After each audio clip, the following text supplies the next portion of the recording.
So this is important to acknowledge. Sometimes people bemoan that society is regressing, especially lately with the rise of Trump or various nationalist movements around the world. People, turn on the news and they see all this negative stuff on the news and they say, oh my God, the world is going to hell.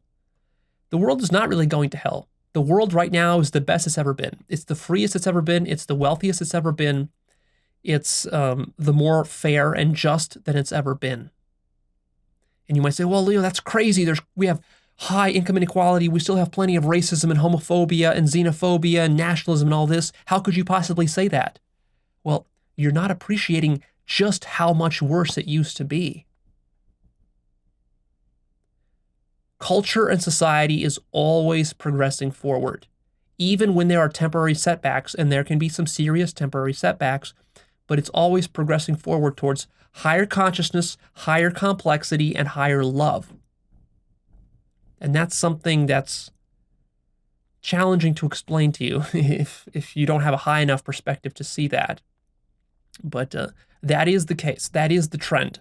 And that's what can keep you optimistic and hopeful about mankind, is that we are progressing forward.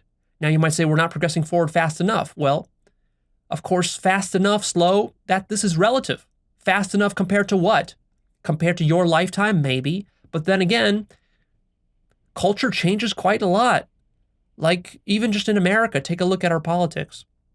20 years ago, the idea of legalization of recreational marijuana, this was opposed by the majority of people and it was considered outrageous and wrong. And today, the trends have completely flipped. And likely in the next 10 years, America will legalize marijuana at a federal level because we've already done it in many of the states. And it seems to be working fine. People are happy with it. There seems to be no problem. Even many of the conservatives are now not really against banning marijuana. Views have changed in the last 20 years on that issue. Same thing with gay rights. 20 years ago, the idea of gay marriage, even in liberal circles, many liberal politicians, Democratic politicians, would have laughed you out of the room to say that we would have gay marriage recognized by the Supreme Court. And today it is. And today, even many conservatives and Republicans basically have resigned themselves to accept that gay marriage is a thing. It's not going away any time soon. Gay rights are just going to become more robust. I mean, it's just like you can't put that genie back in the bottle. And this is happening on many levels. Now, of course, there are some regressive trends, especially with Trump and the conservatives in power now. Yes, there's regressive trends. But you have to have a long time horizon. You have to see that these regressive trends will play themselves out, and these regressive trends are merely a launching point for even more progressive trends coming in the future. And why do I say this with such certainty? Is it because I'm some bleeding heart liberal and social justice warrior? No, it's because look at the data. Look at the data. Look at human history. Look at what's been happening over the last 2,000 years of human history. We went from being complete animals and barbarians to being animals and barbarians only part-time. That's big progress. Now you might say, 2,000 years, that's a long time. Well, relative to your lifetime, it's a long time, but actually it's pretty quick in the evolutionary time. So actually, even though it seems like progress is slow, it's much faster than anything else evolution has done that we know about. Technology is advancing very quickly. Culture is advancing quite quickly. It's advancing so quickly that actually we have these regressive nationalist movements. Why do we have them? Because the culture is advancing so quickly to try to keep pace with the technology, which is advancing even quicker, that a lot of people are being left behind and they're scared. What's going to happen with automation?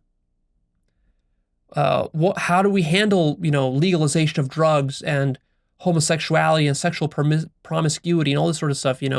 How do we deal with birth control pills and women having control over their reproductive body and going to work? All of these things, these are relatively new developments that many people are still struggling to wrap their mind around because most people have very simple minds that are not processing all of this information. Most people go to school, maybe they finish college, and then that's it. That's the end of their education. They don't learn anymore. They don't grow anymore. Now they coast off of that.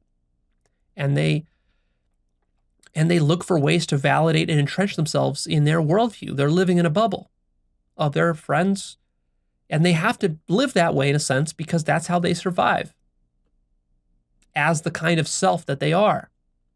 For them to survive in a different way, you could say, well, Leo, can't they just grow? They can grow, but that means they'd have to face the fear of surrendering their ego self, which of course they don't want to do. Can Christians outgrow Christianity? Of course, but that means they have to die as a Christian identity. Do they want that? No, that's the last thing in the world they want. They're terrified of that. Therefore, we have Christianity being dogmatic. Same thing with Islam. Same thing with scientism. Same thing with atheists. Same thing with rationalists. So don't think that this is all just something to blame on simple-minded, primitive religious people. No. Scientific people face exactly the same challenges, just on a slightly higher level.